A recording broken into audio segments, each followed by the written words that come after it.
Sa ngalan samahan ug sa Anak ug sa Espiritu Santo. Amen. Ang pagbasa gikan sa Santos nga Ebanghelyo sumala ni San Lucas. Himayaon ikaw o Ginoo. Usa kay gayon ni ana, samtang nagampo si Jesus nga sirang usa, miduol kaniya ang mga tinul-an.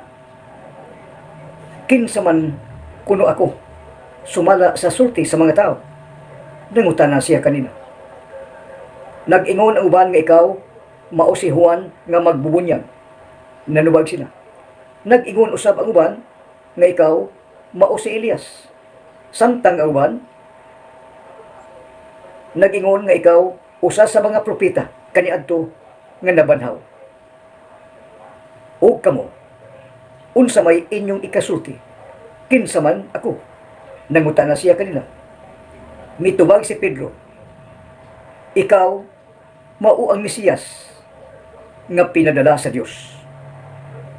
Apan gipinahan usab sila ni Jesus nga dili gayud manugilon ni bisan kinsa o bisan kinsa.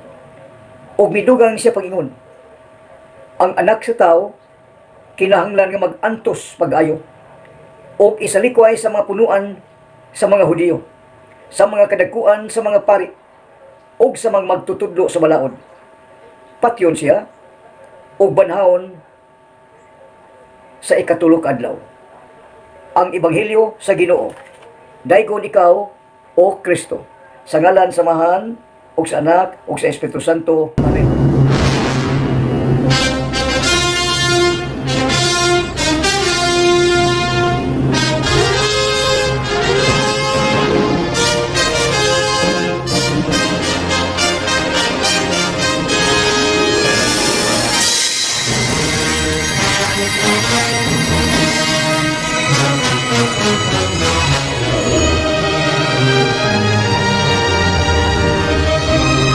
Bago pa lang yun dato nga nabati ang Daily Gospel, ang matag adlaw nga Ebanghelyo.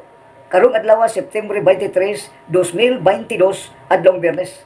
O ipamit nato ang pulong. Samtang atong gisudong kagapon og nagisulti sa maayo ki pagkabatbat.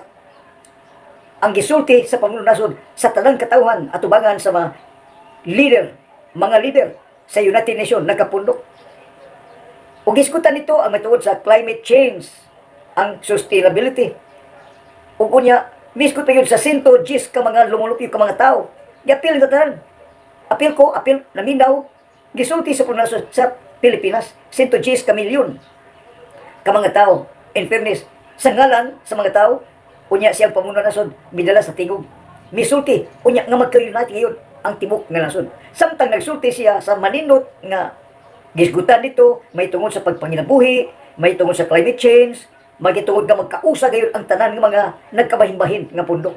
Samtang gisulti ka na sa pamununasod atong September 21, ang mga lalaki, ang maguwang babay, nagpapundok usab alang sa kasumaran sa September 21, ika-50 nga tuig, anibersaryo.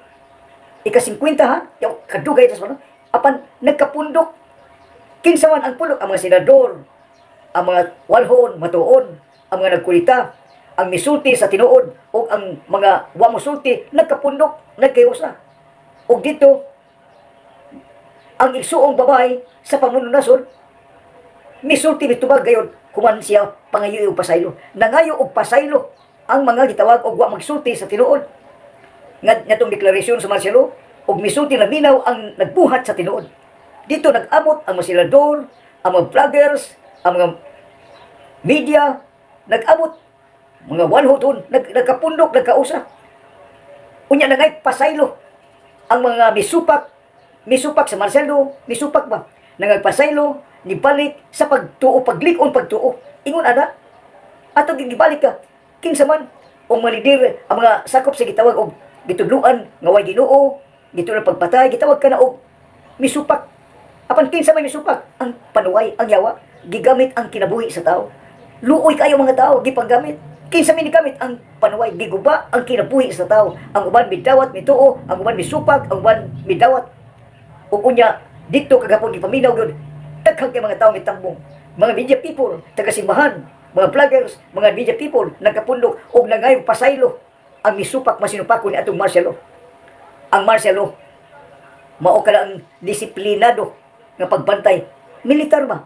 Disiplin kayo. Militar gani, mapulis ka man, mapisi, ma-air force, ma-marine, disiplinado ang tao.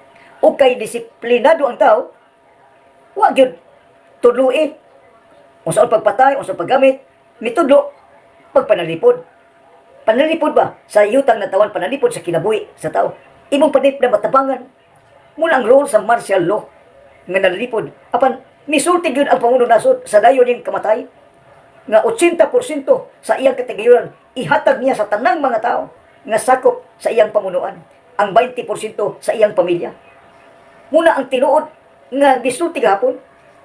Unya, ang mga tao dito nga apil na itong rally dito, mga general, mga general, mga nagkudita, nagkapundok, nagkayusa. Samtang nagsulti ang Pangulo Nasod sa United Nations, ang igsuong babae din ng senador sa Tibok, Pilipinas, mituwag sa pagsulti. Daw kailan kong ipugngan lamang niya luha. Sa dahil nagkapundok, nagkayusa ang tanan, miangkon nga sila.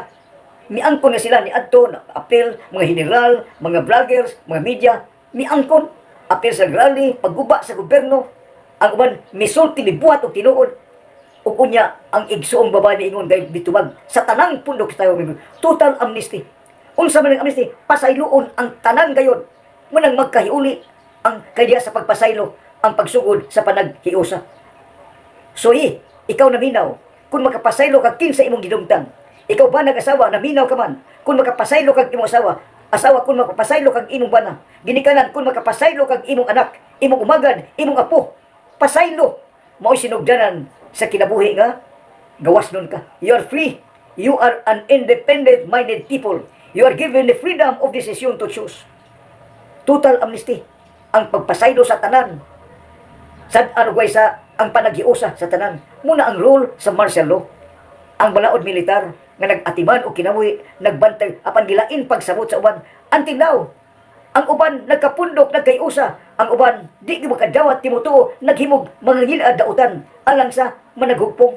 Kay ang tuyo sa Ginoo, ang plano sa Ginoo, mao ang panaghiusa sa matag tao. Lawas o kalag. Apan kay di kalibutan, may mga pagkabahin, bahin-bahin ang tao, hinungdan ang pulong sa Dios. Mo'y musulti ang Dios, musulti kanimo sa tao. Unsa minabati nimo karong adlaw, unsa ebanghelyo. Aron masabtan ang first reading, ang pagbasa gikan sa basahon sa mga Ecclesiastes, nagisgot og panahon, time, panahon. Ang ulang pulong sa Dios misulti suma sa Ecclesiastes kapitulo 3 bersikulo 1 ngadto sa 11. Timani kaniya time, panahon. Ang tanan nga may tabo dinhi sa kalibutan, may tabo sa panahon nga gitagal sa Dios. Ang tanang mga panghitabo moabot gid ang panahon nga duy gitagal. Dunay deadline ba? Sa ato pa ang kalibutan. Lumalabay rin. Lumay. Ikaw tao, lumalabay. Turista ka. Unya, ang pulong magpabilin. Way sa iluan. Bisag period, bisag kama. Matapos man ang kalibutan, apan ang pulong sa Dios magpabilin hangtod sa kanturan. Kinsa ang pulong? Ang pulong Dios. Ug unya mao kini ang ato ang basahon. Dili na tuhod doon. Kay naghisgot pa panahon. Ang pagbasa gikan sa basahon sa Ecclesiastes. Ecclesiastes kapitulo 3, bersikulo 1 ngadto sa 11. Ang tanan nga may tabo dinhi sa kalibutan, may tabo sa panahon nga gitagal sa Dios. Nagtagal sa panahon sa pagkatao o panahon sa pagkamatay. May panahon sa pagpananom o panahon sa pag-ibot kun pag-ani. May panahon sa pagpatay, may panahon sa pag-ayo. May panahon sa pangguba o may panahon usab sa pagtukod. Nagtagal sa panahon sa kagulaanan o panahon sa kalipay. May panahon sa pagbangutan o may panahon sa pagsayaw. May panahon sa pagpakihilawas o may panahon sa paglikay. Nini. May panahon sa paggakos o may panahon usab sa dili paggakos. Nagtagal sa panahon sa pagpangita o panahon sa pagwala. May panahon sa pagtigom o may panahon sa pag-usik-usik. May panahon sa pagsusi o may panahon sa pagtapak. Sa pagisi, may panahon o may panahon sa pagtapak. May panahon sa paghilom o may panahon sa pagsulti. Naghisgot og panahon. Hinumdumi ka na. Adunay panahon ikaw nagtan-aw karon, ikaw dunay panahon pagtan-aw, pagpaminaw. Bisag asa ka tingon, matuog ka. May panahon ka pagkatog, may panahon ka pagmata, may panahon ka pagpaminaw, may panahon ka. Muna ang unang pagbasa, may panahon ka. You are given the time, talent, treasure. Ikaw ang bahandi sa mga mata, sa pagtuo, sa Ginoo nga dili makita. You're given the time, talent, nakaambit ka pagkahari sa Ginoo labaw. Nakaambit ka pagkapari sa Ginoo. Magampo ka, mualagad ka, magampo ka. Unya, nakaambit ka sa mga tao nga mudagdaog kanimo, mo persecute kanang mutamay kanimo. Nya dawata ka na. Praise the Lord. Bisag kasakit kagaol dawata. Munang pagdaig sa tanan, makadawat ka gani sa tanan may tabo sa mga Ginoo. You are praising the Lord. Malipay ang Ginoo, mahimaya ang Ginoo.